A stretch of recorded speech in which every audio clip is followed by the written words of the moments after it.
that I didn't. Will you drop dirty on a test? No, that's a good point. No, I'm going to tell you something. I'm going to tell that. That's a great question.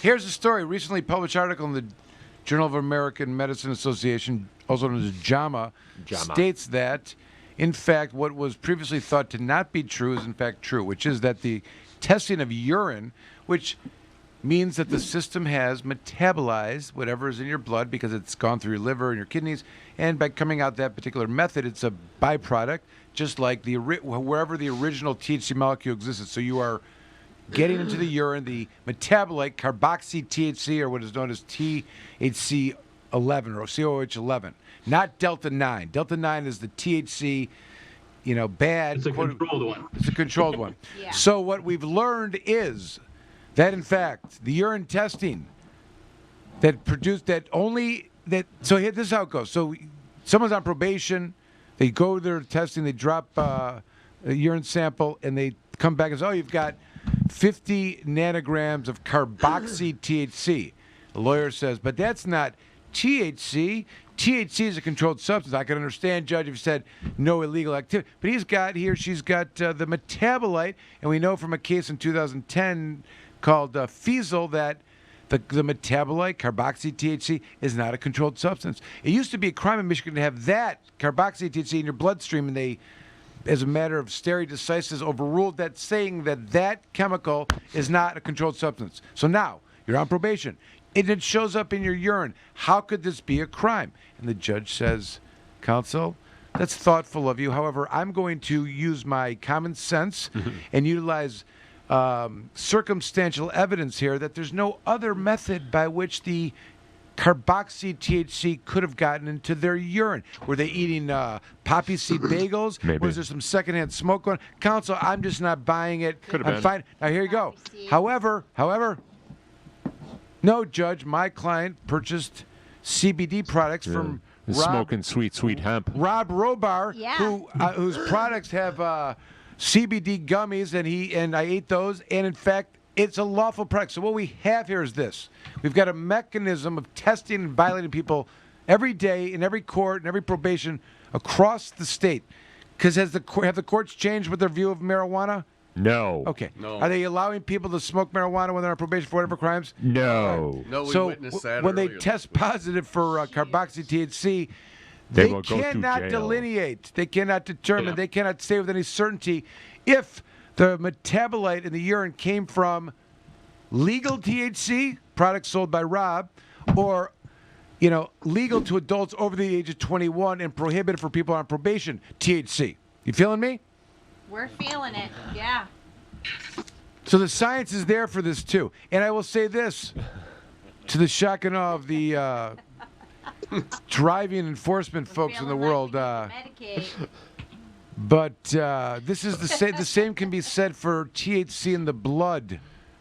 Feel me now. The THC in the blood, that it's 6 nanograms, 8 nanograms that results in submission to a jury to somehow suggest that it effectuates a person's ability to function in a motor vehicle like a normal, ordinary driver, prudently driving.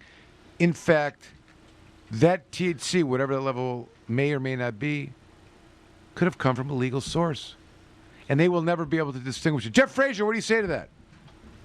I agree 100%. I think that generally speaking, it's a question. I think that I have a question. Why not just call it hemp? Well, I mean, if we think Jefferson was smoking sweet hemp, I mean, there's a reason that was the good stuff. My products, to be honest with you, I don't sell CBD. I don't sell different things. I sell hemp. Right, there you go. And all things cannabis, marijuana that are called marijuana should be called hemp. The hemp. That's it. Oh yeah, It's all for sure. hemp. It's all hemp. I mean, you're saying like by calling it marijuana, which is not a scientific term, by the way, by calling it cannabis, I guess cannabis has a more, Marijuana feel about suspiciousness to it versus The cannabis. hemp. Yeah.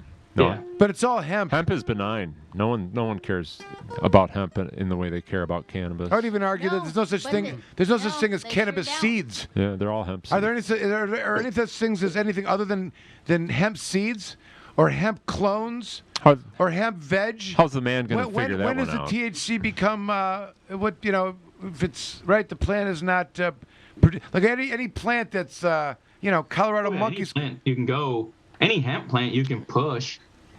You know what I'm saying? But genetics would make it go low. Of course. Like most genetics that are really out there, hemp genetics won't go. You can push it to be hot, but there's different stages in the cultivating of a cannabis plant from seed, which is not a measurement of THC. The veg, the clone, the veg to a certain point. The veg plants before they go into flower are not containing an amount of THC that would make it anything other than hemp. And when you're cutting it early, because if you cut early, because most of THC is really booming at the end, really. Right, but in the veg state, I know if you're going outside, it's different. But if you're moving it from, whatever, in the early stages of before it starts budding, right, before you move it to flower phase, or call whatever month of the outdoor grow season that occurs. But up to a certain point, even if you're growing, seeds that were known to be 27 THC, at some point.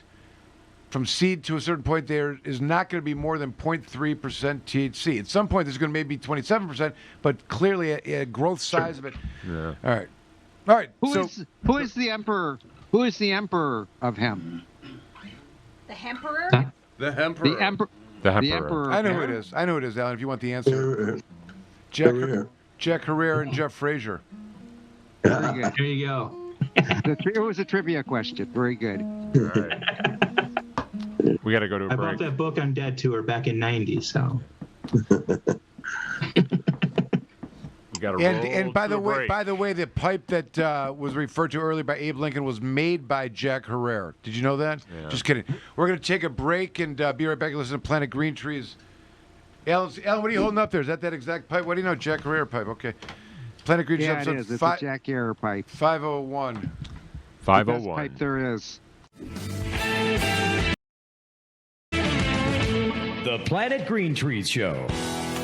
Join the Michigan Medical Marijuana Association today. MichiganMedicalMarijuana.org. The MMMA is focused on the well-being and safety of medical marijuana patients. The MMMA site provides the most comprehensive and up-to-date news on legal issues, politics, research, cultivation, as well as the various strange products and methods of cannabis use. Come join the discussion with the most knowledgeable and passionate advocates in Michigan today. MichiganMedicalMarijuana.org.